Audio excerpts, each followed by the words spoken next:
안녕하세요. 저는 앞으로 순했던 과거와 달리 점점 독해지고 있는 아줌마입니다.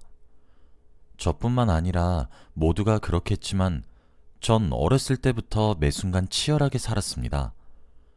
제 나이가 벌써 40대인데 이제서야 힘겨운 고비들이 다 지나간 것인지 여유가 조금 생겼습니다.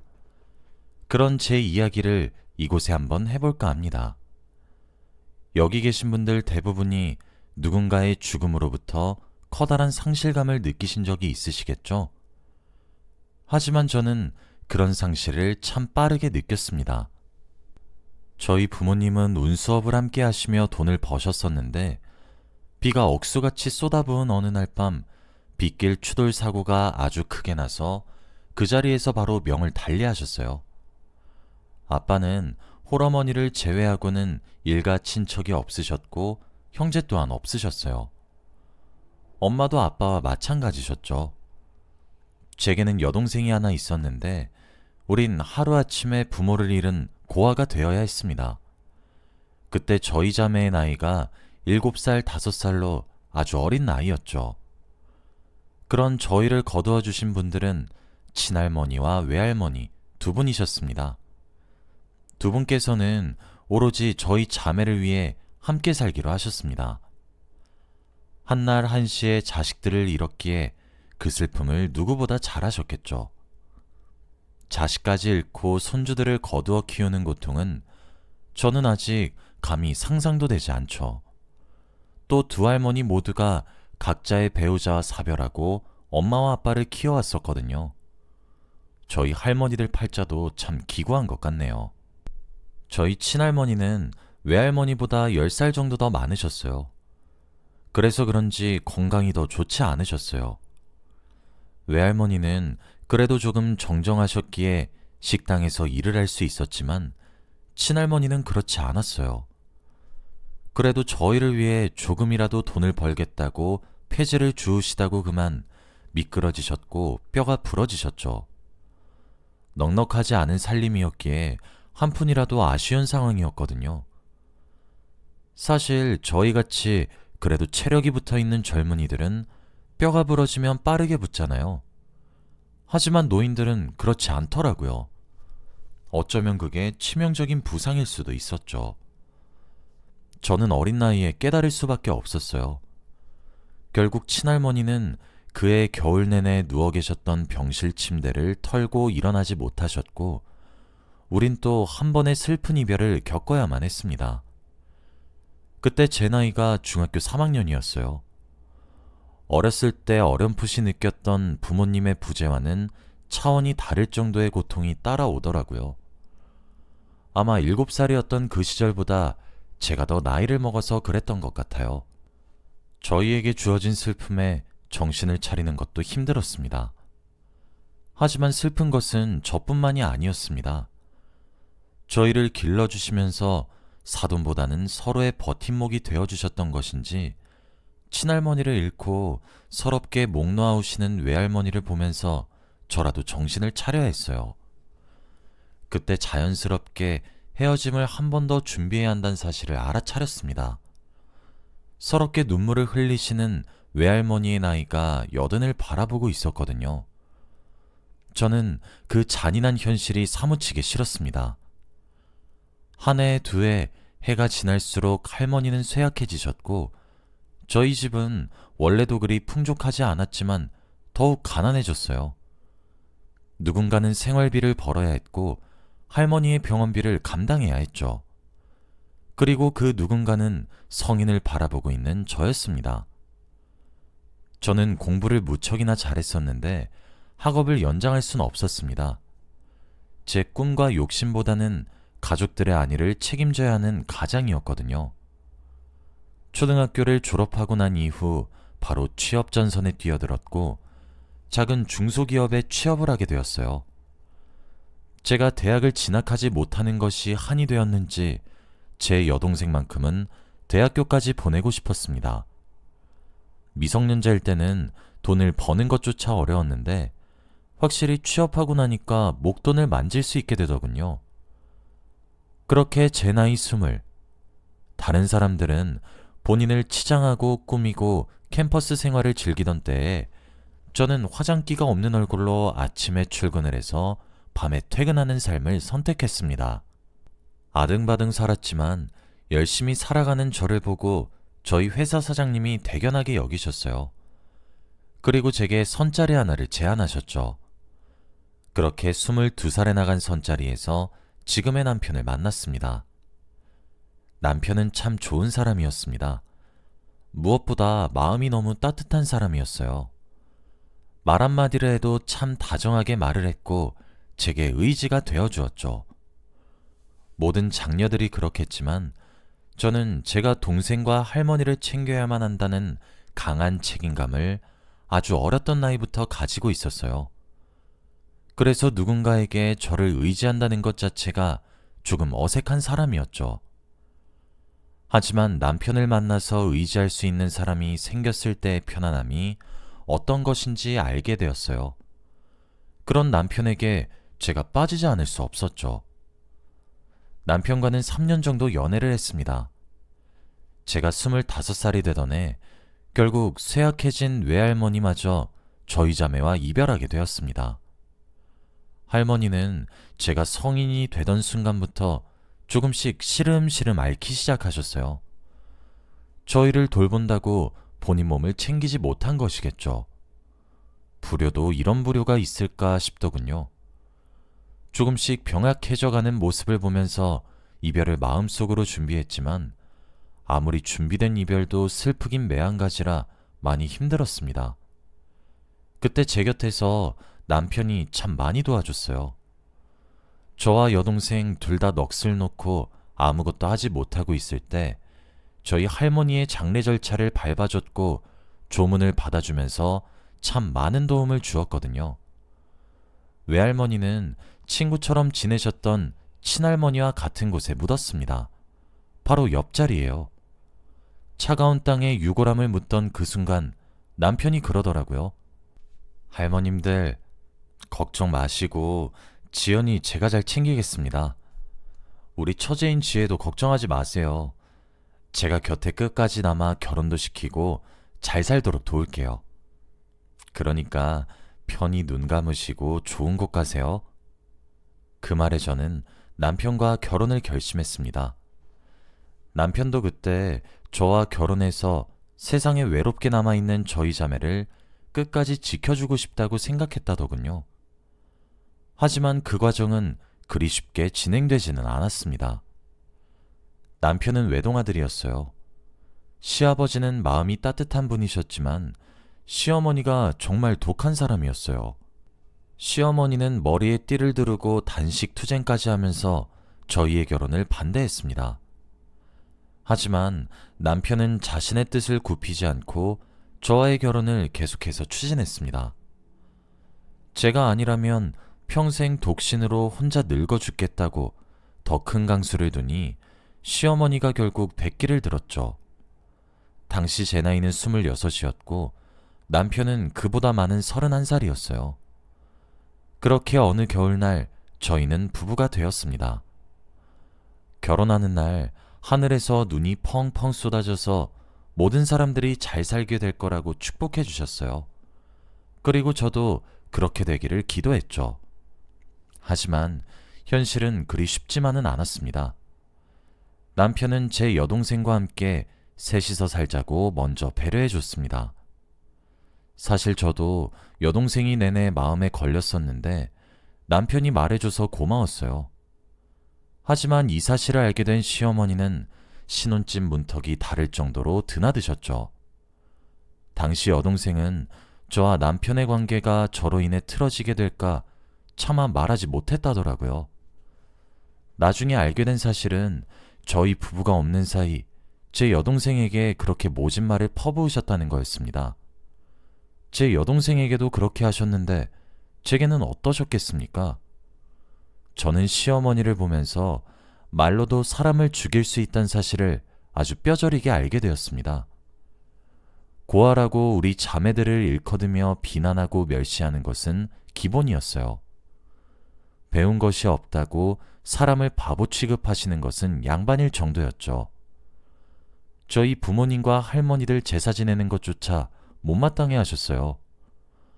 가장 마음의 비수가 되어 꽂혔던 말은 가족 잡아먹은 년들이 우리 아들 잡아먹는 건 아닌가 모르겠네 였습니다. 시어머니는 항상 저에게만 들릴 듯 말 듯 그런 폭언을 일삼았고 저는 멍청하게 입을 꾹 다물었어요. 남편은 이런 사실을 알면 시어머니에게 불같이 화를 내며 그만하라고 했었거든요. 그런데 남편이 그렇게 굴 때마다 시어머니는 저를 더욱 증오하기 시작했죠. 제 생일 하나 기억하지 않으려고 하신 건 예산일이었어요. 제가 희생하는 것이 매우 당연하다는 듯 강요하시기 시작했죠. 처음엔 저도 시어머니의 요구 조건을 다 맞춰드리려 했습니다. 그때는 그게 방법인 줄 알았거든요. 하지만 요구 조건은 날이 가면 갈수록 늘어났고 전 지쳐갔습니다. 그러기를 3년 정도 했었어요. 그 사이 여동생이 결혼을 하게 되었고 우리 집에서 분가를 시작했죠. 그걸로도 시어머니가 제게 참 많이 화내셨습니다. 여동생 혼수를 왜 내 아들 돈으로 하시냐고 하면서 말이에요. 그래도 저는 그때는 제가 모자라다고 생각해서 매번 죄송하다고 사과를 드렸어요. 그렇게 지내던 어느 날 저와 남편 사이에 드디어 사랑의 결실이 생겼습니다. 임신을 했다고 해서 제가 받는 시집살이가 사라지지는 않았지만 조금 줄어들긴 하더라고요. 아무래도 남편도 제가 임신했다는 명분이 있어서인지 더 적극적으로 중재하기 시작했고 시아버지도 제 편을 들고 좀 더 적극적으로 보호해 주셨죠. 출산의 날은 점점 다가왔고 16시간의 진통 끝에 아이를 낳았고 제 품에 안을 수 있게 되었습니다. 너무 작고 예쁜 공주님이었습니다. 저는 매우 힘들고 어렵게 출산했기 때문에 출산 이후 침대에서 일어날 수조차 없었습니다. 제 여동생은 그동안 고생 많았다며 눈물을 훔쳤고 남편에게도 고맙다고 인사를 했어요. 여동생의 남편 또한 제게 꽃다발을 건네어주며 축하의 인사를 해주었죠. 그때 시부모님이 병실에 들어왔어요. 저와 제 품에 안긴 딸아이를 흘끗 보시고는 인사도 하지 않는 거냐며 시어머니는 궁시렁거리기 시작하셨죠. 그러다 혼잣말로 들릴 듯 말 듯 에휴, 아들을 낳았어야지 라고 하시더군요. 그래도 손녀 얼굴을 보시면 웃어주겠지 작은 기대가 있었는데 아니더라고요. 시아버지는 그런 시어머니에게 여보 그만 좀 해 하며 말렸고 남편도 엄마 또 왜 그러시는 거예요? 라고 핀잔을 줬어요. 시어머니는 두 남자의 발언에 빈정이 상했던 모양이신지 애꿎은 제게 화살을 돌리셨죠. 그러고는 제게 한마디 하셨어요. 우리 아들 딸이 진짜로 맞긴 한 거니? 너무 안 닮았잖아. 널 닮아 아주 못생겼어. 전 제 두 귀를 의심했어요. 그동안 제게 부모가 없단 점, 여동생과 달리 제약벌은 고졸이란 점, 대단한 직업을 가지지 않았다는 점 등등 많은 모욕적인 말들을 결혼 생활 이후 꾹꾹 참아왔었습니다. 그런데 제가 힘들게 딸을 출산하고 나서 제 정조마저 의심을 당하니 그간 당한 서름이 터졌어요. 이제껏 저뿐만 아니라 제 여동생까지 눈치를 살살 보게 만들더니 이젠 제가 낳은 딸까지 건드리는구나 싶더군요. 여자는 약해도 엄마는 강하다고 내 새끼까지 건드리는 시어머니를 보고 저는 이성을 잃었습니다. 당장 내 병실에서 꺼지라고 성취하는 몸을 일으켜서 시어머니께 온갖 물건을 다 던졌어요. 이제껏 하지 못한 말들을 쏘아대면서 쫓아냈어요. 병원 측에서도 시댁 사람들은 근처도 오지 못하게 막아달라 요청했고요. 남편이고 시아버지고 시댁 사람들의 얼굴은 쳐다도 보기 싫더라고요. 시댁도 남편도 아마 그렇게 이성을 잃은 제 모습을 처음 보셨을 겁니다. 저는 남편의 방문도 거절했습니다. 오로지 제 여동생 부부만 제가 낳은 딸아이를 보는 것을 허락했고 여동생의 간호만 받았어요. 퇴원을 하루 앞둔 날이었습니다. 휴대폰으로 문자가 한 통 오더라고요. 시어머니였습니다. 퍼르장 머리 없는 년? 내가 이래서 집안을 봐야 된다고 했던 거다. 퇴원하고 시댁에 들려 무릎 꿇고 싹싹 빌도록 해라. 저는 그날 결심 하나를 굳혔습니다. 3주간의 산후조리를 받고 집으로 돌아오니 남편이 안절부절한 모습으로 절 기다리더군요. 남편에게 저는 전날 굳힌 결심을 말했습니다. 우리 이혼하자. 남편은 제 선언에 그러지 말라며 매달리기 시작했어요. 사실 남편을 탓할 수도 없었습니다. 제 남편은 다른 사람들과 달리 제 여동생이 인정할 정도로 많이 노력을 했어요. 그냥 시어머니가 엄청 많이 유별난 사람인 것 뿐이었거든요. 시어머니가 제게 모욕을 줄 때마다 귀신같이 나타나서 어머니, 왜 자꾸 그러세요? 그만 좀 하세요. 하며 저를 지켜주는 것은 물론 정말 많이 막아주었어요.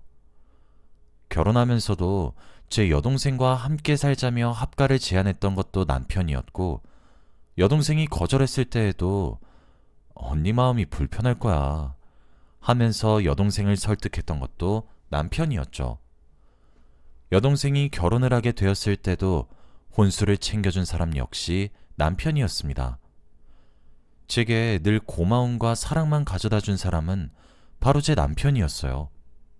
여보, 나 이제 못하겠어.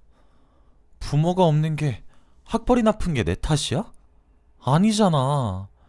내가 뭘 그리 큰 잘못을 했길래 내 딸까지 당신 딸이 맞냐는 그런 모욕을 면전에다가 들어야 해? 그것도 내 동생 부부 앞에서.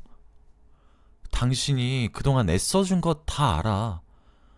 하지만 나 정말 이제 더는 못해. 지연아, 그러지 마. 내가 더 잘할게.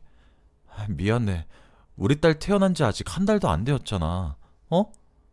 지연아, 시댁하고 연 끊고 살자. 나만 왕래할게. 너 2번 다시 마주치게 하지 않을게. 제발 이혼은 다시 생각해줘. 남편은 본인이 더 잘하겠다며 저를 설득했고, 저도 남편을 무척이나 사랑했기에 저와 제 딸은 시댁에 보여주지 않는다는 조건으로 이혼을 무산시켰습니다. 시아버지께서도 제 선택을 존중하다며 미안하다 연락해 오셨죠. 시어머니를 안 보니까 그제야 사는 맛이 나더군요. 남편과도 시댁 문제만 아니면 아무런 문제가 없었거든요. 그렇게 몇 년이 지나니 또 제 뱃속엔 새로운 생명이 태어났어요. 이번엔 아주 멋있는 왕자님이었죠. 저는 시댁에 제 아들도 보내지 않았습니다. 저만 연을 끊을 것이 아니라 생각해 제 딸도 아들도 남편이 인사시키고 오겠다는 것을 결사 반대했거든요. 그런데 태어난 아들이 궁금하기는 하셨던 모양인지 남편에게 계속 연락해 오기 시작했어요. 그런데 또 제가 아이를 낳아서 부모가 되기도 했고 시간도 꽤 흘러서인지 오죽하면 저렇게까지 하면서 손주들이 보고 싶을까 싶었어요. 미웠던 마음도 많이 희석이 되어 있기도 했고요. 그래서 1년에 명절 하루 정도 애들 얼굴을 보여주고 그러기 시작하다 다시 왕래를 하기 시작했죠. 제가 미쳤던 거죠. 사람은 쉽게 변하지 않는데 말이에요. 시어머니는 그대로 독불장군이셨고 할 말 못할 말을 가리지 않으셨죠. 하지만 저는 달라졌습니다. 저는 제 아이들을 지켜야 했어요. 그래서 그 옛날 지고지순하고 온순했던 며느리는 하지 않기로 했죠. 시어머니가 부당하게 행동하면 그 자리에 누가 있든 없든 신경 쓰지 않고 부당하다 말을 하기 시작했고, 제 말에 시어머니가 화가 나서 난리를 치기 시작하면 저는 눈을 뒤집으면서 더 크게 난리를 쳤습니다. 시어머니가 빽 소리를 지르면 저는 더 크고 더 길게 악을 썼죠. 제 딸아이를 괴롭히는 시어머니 손을 찰싹 때리면서 하지 말라고 무안을 주고 화도 냈고, 저를 밀쳐 넘어뜨리면 저도 시어머니를 밀쳐 넘어뜨렸습니다. 그래도 늙은 신분이라 침대 위나 소파 위쪽으로 말이에요. 제 딸아이가 태어나기 전에 며느리 모습은 온데간데 없으니 시어머니는 주춤하는 듯 했어요. 누울 자리를 보고 발을 뻗는다는 말이 틀리지 않았구나 싶었던 게, 그렇게 제가 똑같이 으르렁대기 시작하니까 옛날처럼 미친 듯이 괴롭히진 않더라고요. 그럴 수밖에 없긴 했겠죠. 제가 입에 개거품을 물고 늘어지며 이를 더 크게 만들었으니까요. 남편이 지켜주는 것은 여전했지만 그래도 지켜주지 못하는 경우가 반드시 생길 수밖에 없었고, 그때 저와 제 아이들을 지킬 수 있는 존재는 저밖에 없었죠.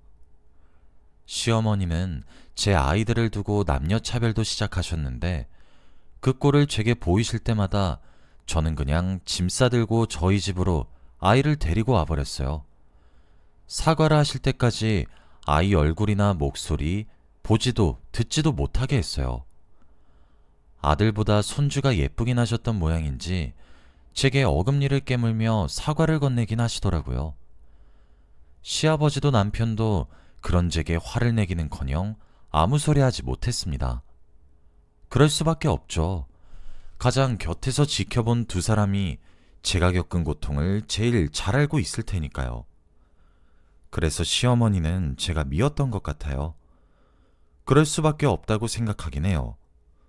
결혼 전부터 마음에 들지도 않았던 며느리가 연을 끄는 것도 모자라 나중에 아이를 데려왔다 데려갔다 하면서 사사건건 트집을 대니 더 미워질 수밖에요. 또 시아버지도 남편도 저를 감싸기 급급하니 꼴도 보기 싫으셨겠죠. 하지만 뭐든 정도가 있는 법인데 시어머니는 도를 넘어서시더라고요.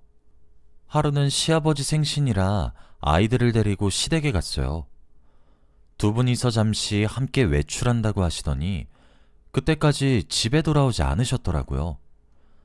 남편은 어디 들렸다가 온다고 해서 저와 아이들만 먼저 도착했죠.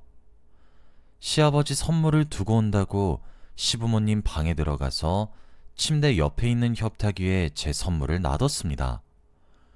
그런데 협탁의 맨 밑 서랍에 종이 한 장이 삐죽 튀어나와 있더군요. 정말 아무 생각 없이 삐져나온 종이를 다시 넣어주려고 들었는데 순간 그 종이 위에 적힌 이름이 눈에 띄었어요. 그리고 그 종이를 읽어내려가기 시작했죠. 그럴 수밖에 없었던 것이 종이에 적힌 이름이 제 이름이었거든요. 내용은 가관이 따로 없었습니다.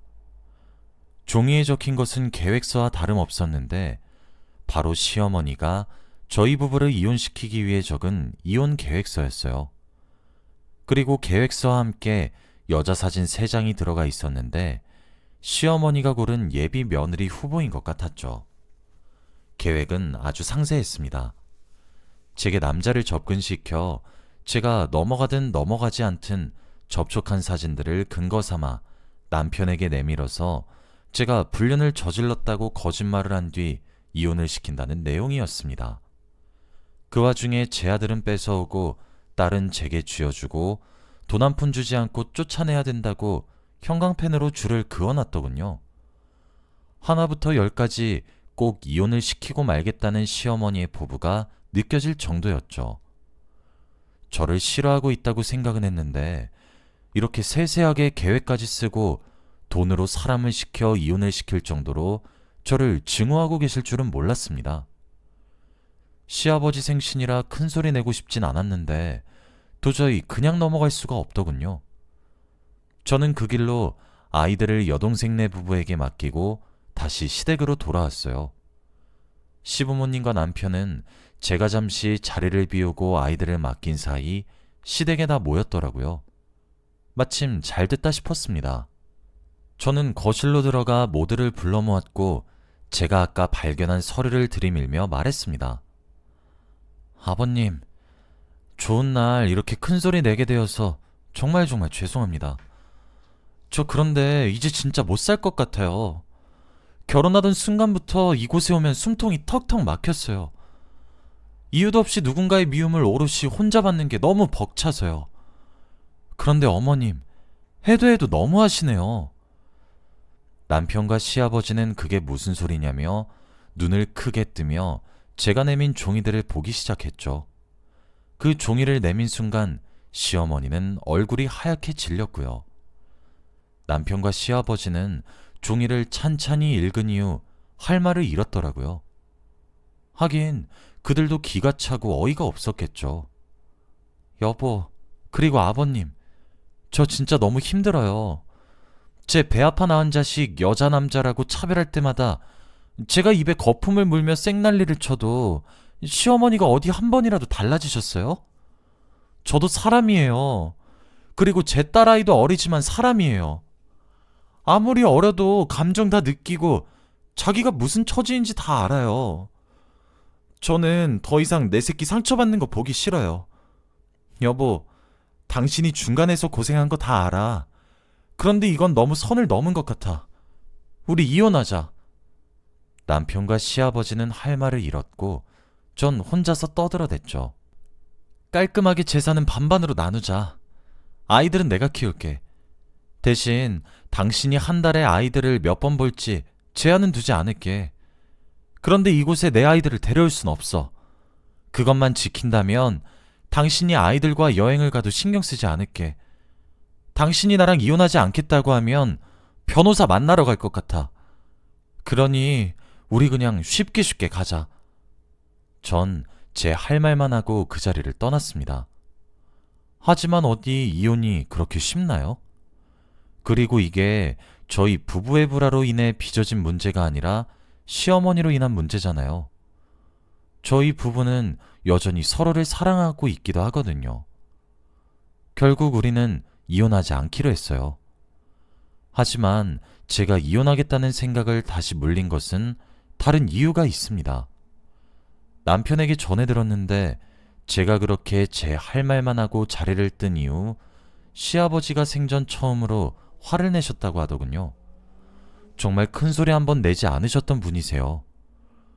시아버지는 시어머니께 그동안 자신이 말렸을 때 귓등으로 듣지도 않더니 이딴 말 같지도 않은 계획을 세우고 있었던 것이냐며 갈라서자고 얘기한 뒤 실제로 이혼을 감행하셨어요. 시어머니가 그제서야 미안하다고 잘못했다고 빌었는데 시아버지는 변호사까지 선임하면서 협의혼을 하지 않겠다면 소송을 불사하겠다고 정말 넌덜머리가 난다면서 깔끔하게 이혼을 강행하셨죠. 한 달도 안 걸리는 시간 동안의 말이에요. 그리고 제게 따로 찾아와 두 번 다시 시어머니 얼굴 절대 마주치게 하지 않겠다고 시아버지께서 정말 호언장담하며 약속을 해주셨고 뱉은 말씀은 꼭 지키시는 분이셨기에 저는 이혼하자는 말을 취소했습니다. 물론 남편도 제게 호언장담을 해줬고요. 지금은 시어머니와 시아버지가 이혼한 지 벌써 4년이 지났는데 저는 정말 행복한 삶을 살아가고 있습니다. 시어머니 한 사람이 사라졌는데 그렇게 삶의 질이 높아질 수가 없어요.